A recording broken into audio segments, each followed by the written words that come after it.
Kaugnay sa pagsalubong sa bagong taon, mapanayam natin si Acting PNP Chief Police Lieutenant General Jose Melencio Nartates. Magandang umaga po.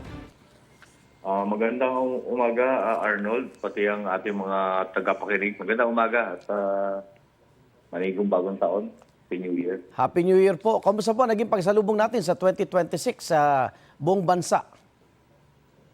Sa pagsalubong natin ng bagong taon and the rest of the holiday season, ay nakapagtala po tayo ng mga pinsala sa mga ari-arian at sa mga buhay din po. Pero generally peaceful po at nagpapasalamat tayo sa hindi lang sa police, kundi sa lalong-lalo na sa local government unit at mga partners natin sa pag-implementa ng peace and order and public safety.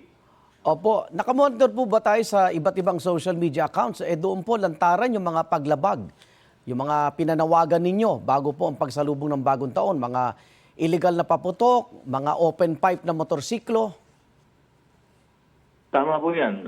May mga aresto po tayo dyan, pero bago pa man tayo makapagpa-aresto ay nagbigay tayo, nagpaalam po tayo kung ano yung bawal at Opo. kung ano dapat gagawin natin.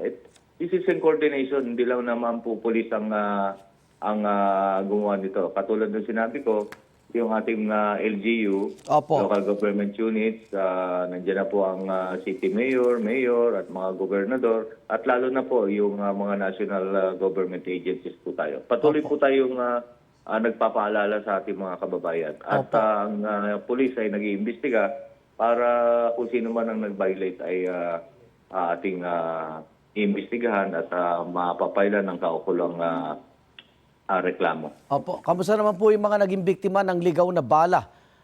Gaano po ito ka-alarma, General?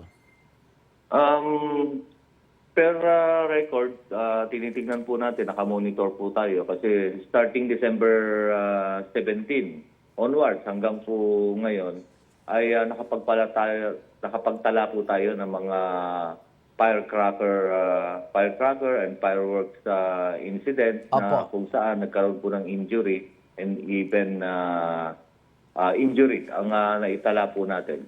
Lalo na po itong indiscriminate firing, lalong-lalo na dito sa mga pulis, binalaan po natin yan.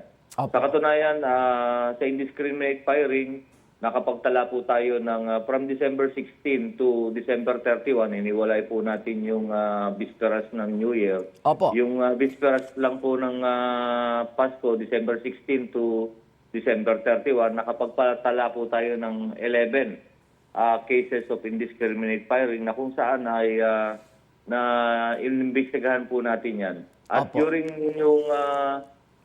ng bisperas ng New Year hanggang ngayon po, ay nakapagpatala po tayo ng indiscriminate firing incident na 5. As to the stray bullet, nakapagtala po tayo ng stray bullet incidents na 2 ngayong bisperas ng bagong taon. While noong December 16 to December 31, bago magbisperas ay napagtala po tayo ng 5 insidente. Opo. So far, itong mga injuries na ito ay mababa naman, lalong-lalo na yung indiscriminate firing. Opo. Nahuli po natin ang ating mga suspect dito na kung saan about 11 or 10 ang ating arestado dyan, to include 3 police officers. Opo. May kumakalat pong video na kitang-kita yung mukha niya, ginagamit niya yung kanyang armas, pero walang detalye kung sino siya, saan nangyari, at kung kailan ito, baka pwedeng paki-verify po ng PNP. Yes, tama po yan. Nagpapasalamat tayo dyan sa social media at kung sino man nag-post. Nagkalat na po yan. Mabilis po ang pagkalat, lalo na kaninang madaling araw. Ay pinaimbestigahan po natin sa ating anti-cybercrime group para matuklasan kung saan ang galing po. Opo. Salamat po. Pero hindi pa tapos ang trabaho ng PNP. Meron po kayong inaabangang paghahanda dito sa ating pista ng Poong Nazareno. General, baka may mga ikangay paalala tayo sa mga deboto. Tama po yan. Ang bisperas ng itong holiday season, actually hindi pa tapos. Meron pa tayong hinihintay na reverse travel nila. Opo. Na kung saan nagde-deploy po tayo dito sa mga transportation hubs and other tourist destinations. Yes. Nakakalat po ang ating mga police, advocacy, and augmentation unit dyan. Libo-libo pong pulis ang nakakalat dyan sa transportation hub. At ang mga aktibidades after nito, immediately is meron tayong sinulog, meron tayong dinagdyang. At Opo. isang malaki po ay ang pag-celebrate natin itong Poong Nazareno coming January 9. 9.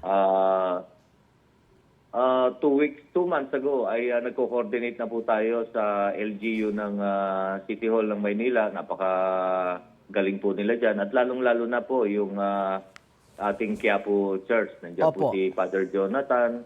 At tumutulong po sila. Kami-kami po ay nagtutulungan. At kasama na rin po yung ibang ahensya like MMDA at Armed Forces, Philippine Coast Guard. In-ensure po natin na itong 5 million siguro more or less na deboto ay pupunta dyan. Ito po ay halos sa isang linggo na aktibidades, may pahalik, mayroong prosesyon at pinaka-prosesyon sa gabi. So ang ating idea dito, ang ating mandato is to peace and order and public safety. Yan po ang ating gagawin. Inaasahan po natin na ang ating kababayan ay mag-cooperate at tuloy po tayong nakikipag-coordinate sa kanila. Mga ilang pulis po ide-deploy dyan sa traslasyon? Ay ang National Capital Region Police Office and CRPO ay kukulangin. Kaya nagpapadeploy po tayo, manggagaling ng Region 3 at 4A. So, so matotal po, aabot po ng mga 15,000 na police and more. Opo. Maraming salamat sa inyong paglilingkod, Acting PNP Chief Jose Melencio Natates.